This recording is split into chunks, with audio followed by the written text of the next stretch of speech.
त्रिदलं त्रिगुणाकारं त्रिनेत्रं च त्रियायुधं त्रिजन्म पापसंहारं एकबिल्वं शिवार्पणम्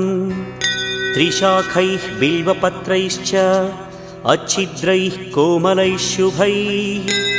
तव पूजां करिष्यामि एकबिल्वं शिवार्पणम् कोटिकन्या महादानं तिलपर्वतकोटयः काञ्चनं शैलदानेन एकबिल्वं शिवार्पणम् काशीक्षेत्रनिवासं च कालभैरवदर्शनं प्रयागे माधवं दृष्ट्वा एकबिल्वं शिवार्पणम् इन्दुवारे व्रतं स्थित्वा निराहारो महेश्वर नक्तं हौष्यामि देवेश एकबिल्वं शिव